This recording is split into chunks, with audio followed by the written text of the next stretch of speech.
sabi mo nga kanina, lahat naman siguro tayo, di ba? Lahat naman may mga sitwasyon tayo sa buhay. Or may mga phases tayo sa buhay that, you know, we feel like,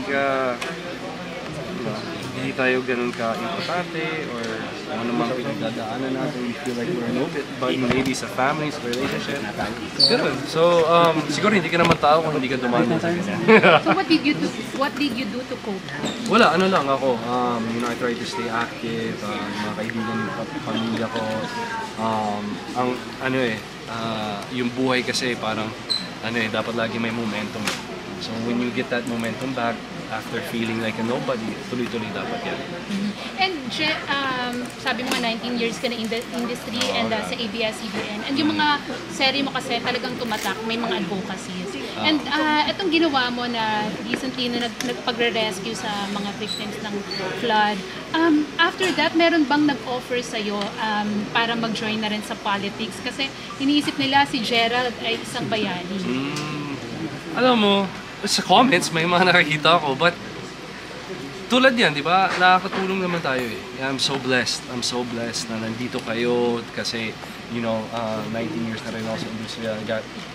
Grabe din ang tulong ng media sa akin for my shows, for my projects. Okay na ako sa ganito because I still have the opportunity para makatulong para sa iba.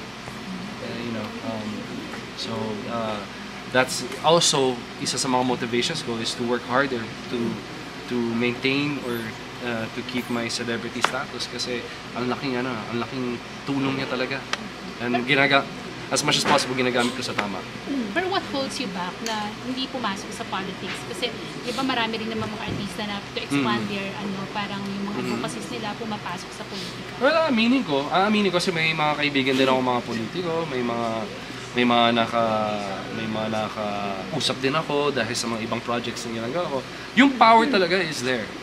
If gusto mo talaga tumulong at mas impactful at mas andun yung power talaga. Andun yung opportunities. But ang swerte ko lang kasi dahil sa pagiging celebrity ko, andun din yung power, andun din yung influence at ginagamit ko lang sa tama.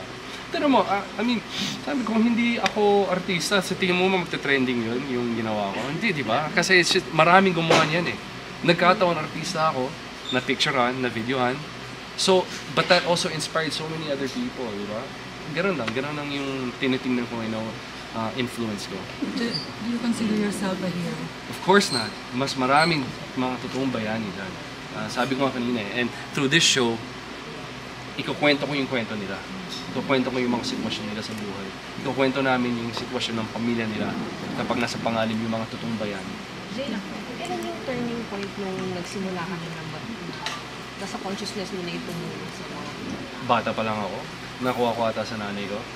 Mama ko, kahit wala kami pera nung araw, pag may nangungutang sa kanya, hanap siya ng paraan. Dadalhin niya sa pawn shop sa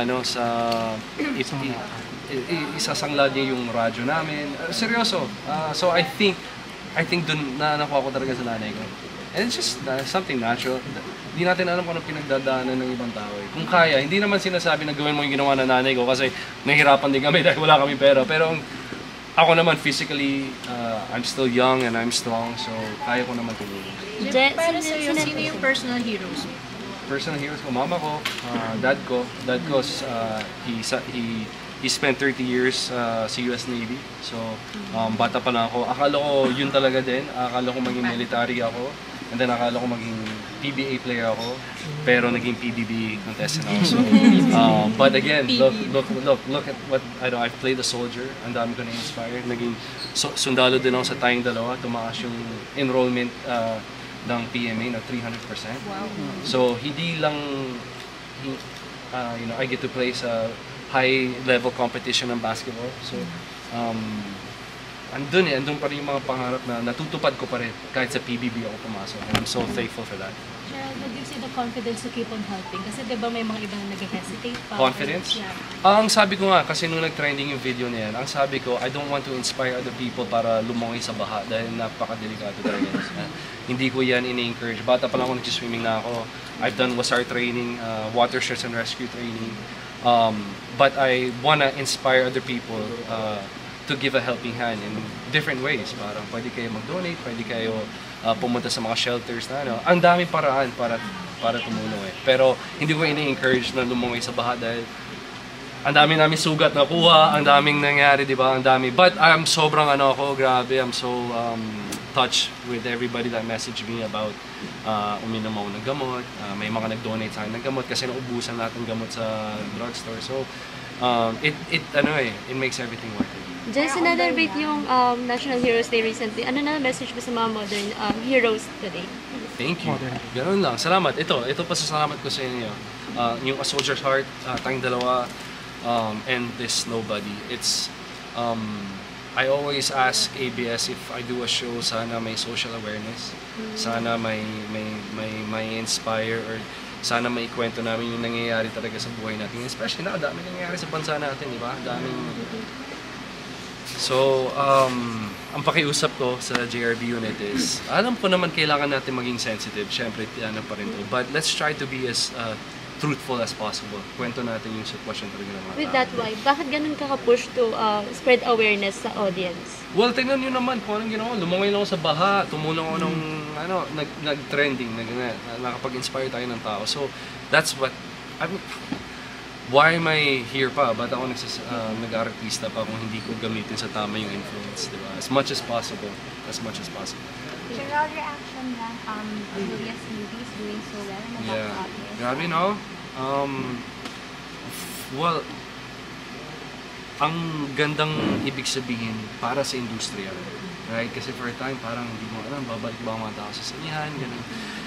It's a challenge for everyone kasi we have to keep producing good projects, quality projects. At pinapakita natin na paggawang Pinoy, papanurin pa rin yan eh, di ba? Laging, hindi naman kailangan Hollywood, lagi ko sinasabi ito, I think we have the best actors in the world kasi nga with the given situation, kung gaano budget-wise, syempre hindi naman kasing laki ng budget natin sa ibang bansa, oras, for airing, alam ni Ate Marisa yan, lagi for airing, alam mo yun, but we always produce. So, yun, galing, no? Galing. So proud of her. Pinaghirapan niya yun. At I haven't seen it, pero sobrang galing daw niya. And proud din naman sa'yo si Julia. Jen. Talaga? Oo. Bakit? Dahil syempre sa pagiging advocacy mo and yung ginagawa mo for the country. Pero ikaw ba nakikita mo na si Julia is not just nobody, kundi somebody na masasabi mo ng the right one? Oh, wow! The right one. Dahil dyan, last two questions. Last two questions. Dahil sa'yo, Dere. Of course. 5 years na kami, di ba? But itong moment na to, yung moment na ngayon, let her enjoy. Huwag natin madaliin, huwag natin she's very special to me. Alam naman yun na lahat yan. Hindi naman magbabago yan. But this is her moment. It's long overdue. Para sa akin, she's one of the best, if not the best, sa generation niya. At marami pa siyang ipapakita sa inyo. So, ano yung isang quality ni Julia for you to say na she's the right one? Yung personality niya, yung pagiging fighter niya, yung pagiging malambing niya, mukha siyang, di ba, pag tinignan mo siya, parang mukha siyang bata, mukha siyang pretty face lang, pero hindi, she's very malalim siyang tao, she's very beautiful inside and out. Super. Balik po tayo sa show. Okay. Last question, meron ba? Okay ka na? Okay. Love you, Johnny. Wait, let's see next ka after. Congratulations to your new project, Salamat. Nobody. And also, aside from dito, may mga narinig ka ba na bagong mga upcoming projects pa? Narinig? May akong ginagawa na By Bust with Miss Ann Curtis and Direk Eric Mati. Ongoing din yun. So medyo magsasabay yan. But I think next year pa, action din. Pero galing din. I'm very excited also for that kasi ang huling pagsasama namin ni Direk Eric was OTJ pa. I think 2013, 2012 ganun. So, yeah. So, yun. Dito ba sa Nobody may magiging lady ka? Meron pero ayoko naman I think may plano. It's a surprise din kayo doon. Pero pinagpaalam mo kay Julia or may ganun ba na kailangan paalam? Invited ka, Big. Invited ka. Samahan kita sa pag nasabi. Last question. You said Nobody is yung biggest comeback mo na pinakamaganda sa Pinoy. No, I sabi ko this is the best comeback since the 2 years kasi minsan kasi sa 18 years ko na, 19 years ko na, syempre ayaw mong gumawa ng show na parang nagawa mo na or diba, you can only do sabi ko nga dati nung ginagawa namin yung last show ko is pag tuloy-tuloy ka na nagtatrabaho, feeling mo itong simpleng eksena, nagawa mo na siya 100 times na. So, lagi may challenge para bago. So, ito talagang walang kumbaga, very unique at very kakaiba tong kwentong to. That's going to bring me back sa TV kasi talagang very challenging. And ngayon pa lang iniisip ko kung paano gawin. Dahil napaka-challenging but close to my heart kasi nga yung character. So, yun. Okay, salamat ha. Thank you. Tara, syempre. Ang somebody. Ang somebody ha. Ang galing ni Ate Janice doon. Napasok niya. Thank you. Kaya favorite teacher natin mga tanong ko. Oo, ikaw lang talaga. Oo, halika. Thank you ha, salamat ha. Buti na dito si Jen, bahala na. Oo nga, Hindi pa naman siya bagyo. Sa Manila, bahala na. Araneta up daw, baka. Ay, Picture tayo. tara, uy. Hindi ka nagtanong ha. Pero pwede siya. Mas anong tungkol kay Julia? Big ko na mo rin kami. Love you. Medyo mahaba. Ayan, okay. Isa pa. Ngayon ko lang naman. Okay. Tessa. Tessa.